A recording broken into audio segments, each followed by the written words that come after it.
دیکھیے اگر کوئی انسان اپنے خاندان کو اس لحاظ سے بتائے کہ وہ خاندان نے کیا کارنامے انجام دیے، وہ خاندان کون ہے، وہ خاندان کیا تھا، وہ لوگ کیسے اچھے کام کرتے تھے، وہ صحابہ سے ان کا تعلق تھا، وہ فلاں، صرف بتانے کی حد تک، بتانا شو آف نہیں، صرف ایز اے انفارمیشن ہے تو بالکل جائز ہے، اس میں کوئی مسئلہ نہیں۔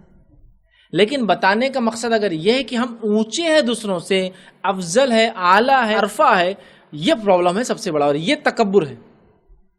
اور ایسا کوئی حسب نسب آپ کو فائدہ نہیں دے گا جس میں آپ انعام عمل نے آپ کو پیچھے چھوڑ دیا، سمجھ رہے آپ کہ ہم فلاں خاندان سے تو ہم تو جنتی ہیں۔ بہت سارے لوگ ہوتے ہیں، ایک مرتبہ یہ ہوا کہ میں ایک جگہ درس لینے جاتا تھا اور وہاں یہ ہو گیا کہ چونکہ لوگ اختلاف کرتے، جماعتی اختلاف وغیرہ ہوتے ہیں، وہاں بہت ہی برا حال تھا۔ کچھ لوگ داخل ہو گئے اندر مسجد میں اور لوگوں کو مارنا شروع کر دیا، لڑائی شروع ہو گئی، مطلب تو لڑائی ہونے لگی ان کی۔ اب میں دیکھ رہا ہوں، ان کو روک بھی رہا ہوں، کچھ لوگوں کو لڑتے لڑتے ایک آدمی اس لڑائی میں سے نکل کے میرے طرف آ گیا، بولے یہ تو فتنے کی جڑ یہ ہے، درس جو لیتا اس کو نہیں۔ تو جیسی ہو میرے طرف آیا تو دوسرا آدمی فوراً بھاگتے ہوا آیا، ارے بولے اللہ کے رسول کے خاندان سے ہو تو ویسی جنتی، بولے ادھر مار دوسروں کو، بولے چل۔ میں نے کہا یار صدمے کا فائدہ ہوتا ہے یار، پھٹکے کھانے سے بچ گئے اس دن، ٹھیک ہے، آپ سمجھ رہے۔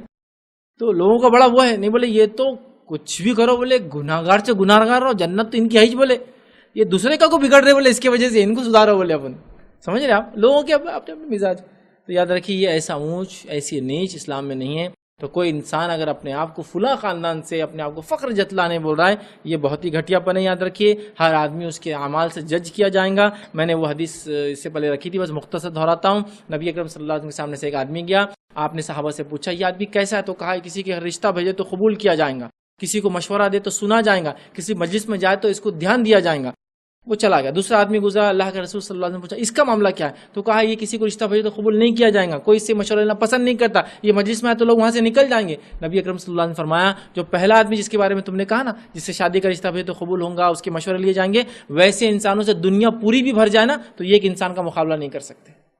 اب دیکھیے ظاہری طور سے وہ انسان کمزور سماج میں مانا جاتا، کوئی اس سے مشورہ نہیں لیتا، ورت نہیں تھا وہ کہ اس کو ویٹ دیا جائے۔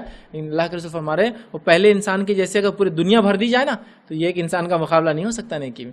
لہٰذا ہم نہیں جانتے تو خاندان، اونچ نیچ، سماج، علاقوں کی وجہ سے اپنے آپ کو بڑا سمجھنا یہ بے انتہا گھٹیا چیز ہے، تکبر کی یہ بنیاد ہے۔ اور تکبر جس کے دل میں ہوگا، حدیث کے اندر واضح الفاظ ہے، رائے برابر بھی تکبر جس کے دل میں ہوگا وہ جنت میں داخل نہیں ہوں گا، یاد رکھیے۔